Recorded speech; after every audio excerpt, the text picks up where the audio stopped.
Chapitre 14. Moi, je vous envoie, suite et fin. Non, rien de couvert qui ne doive être découvert, rien de caché qui ne doive être révélé. Ce que je vous dis dans les ténèbres, portez-le dans la lumière. Ce qui est chuchoté à l'oreille, proclamez-le sur les toits. N'ayez pas peur de ceux qui tuent le corps, car après ils ne peuvent rien faire d'autre et mettre à mort en plus le souffle de l'âme.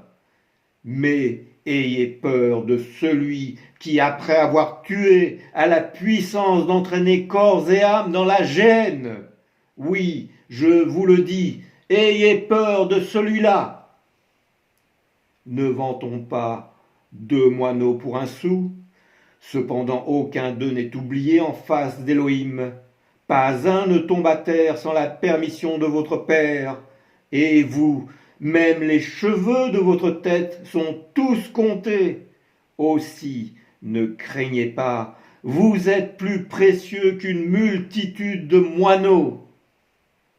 Qui se déclare pour moi devant les hommes, je me déclarerai moi aussi pour lui en face de mon Père des cieux et de ses anges. Et qui me renie devant les hommes, moi aussi je le renierai en face d'Élohim et de ses anges.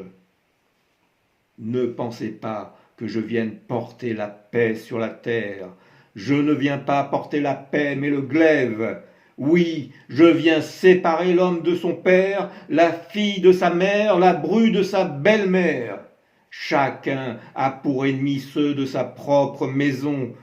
Qui aime son père ou sa mère plus que moi n'est pas digne de moi. Qui aime son fils ou sa fille plus que moi n'est pas digne de moi. Et qui ne prend pas sa croix et ne met pas ses pas dans les miens n'est pas digne de moi. Qui assure son être le perd, qui perd son être à cause de moi le sauve. Qui accueille un juste parce qu'il est le juste, reçoit récompense de juste. Qui accueille un prophète parce qu'il est l'inspiré, reçoit récompense de prophète. Qui vous accueille, m'accueille, et qui m'accueille reçoit celui qui m'envoie. Qui abreuve d'une coupe d'eau fraîche l'un de ses petits, parce qu'il est mon disciple, amen, je vous le dis, il ne perdra pas sa récompense. Amen, amen, je vous le dis, vous n'en aurez pas fini avec les villes d'Israël que le Fils de l'homme viendra. Alors, Jésus ayant achevé de transmettre ses préceptes à ses apôtres, les 12 partent dans les villages et en tout lieu, ils proclameront la rémission des fautes, annonceront le message du royaume et guériront, rendant vie à de nombreux invalides et chassant les démons. Et lui-même part à la suite de ses apôtres pour enseigner et prêcher.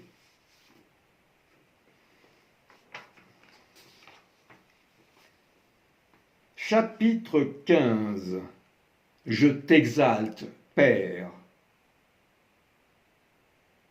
C'est ainsi qu'il arrive aux abords de la ville de Naïn, et beaucoup de ses disciples, avec une foule nombreuse, font route avec lui.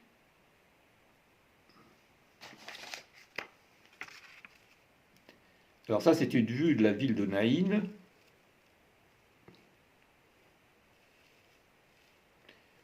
On voit que c'est un petit village. Et c'est sûrement pas plus grand, c'était pas plus grand à l'époque. Or, comme il approche de la porte de la ville, voici qu'il croise un cortège important formé de nombreux habitants de la ville, accompagnant une veuve qui emporte son fils unique mort.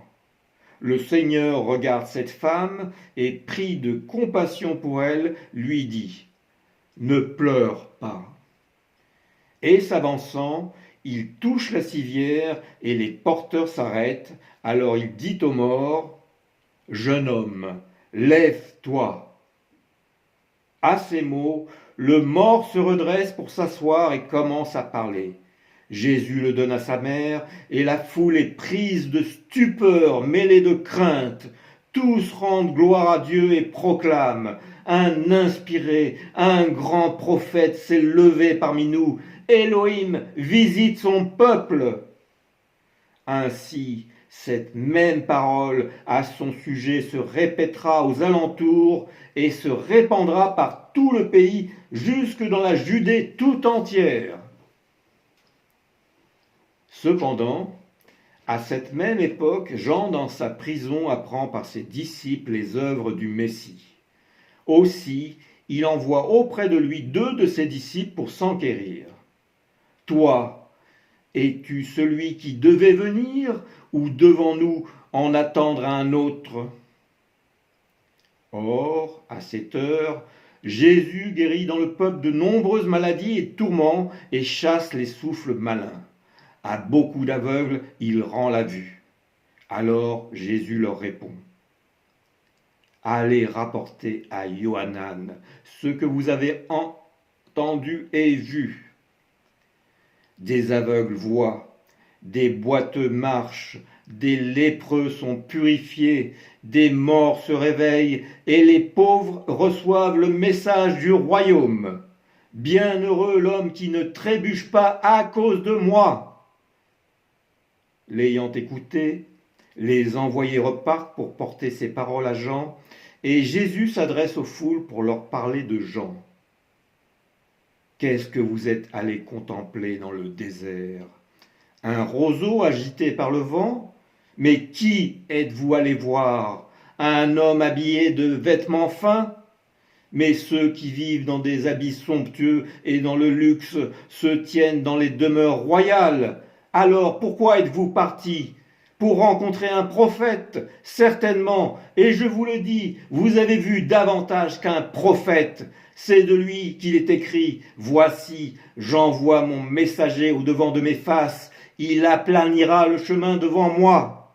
Amen, je vous le dis, parmi ceux qui sont nés de femmes, il ne s'est pas réveillé de plus grand que Yohanan. Cependant, au royaume des cieux, le plus petit est plus grand que lui. Mais si vous voulez accueillir ceci, voici, lui, c'est Éliaou qui est revenu. Oui, tous les prophètes et la Torah ont été inspirés jusqu'à Yohanan. Or, depuis les jours de Yohanan jusqu'à aujourd'hui, le royaume des cieux se force et les forts s'en emparent. Qui a des oreilles, entende.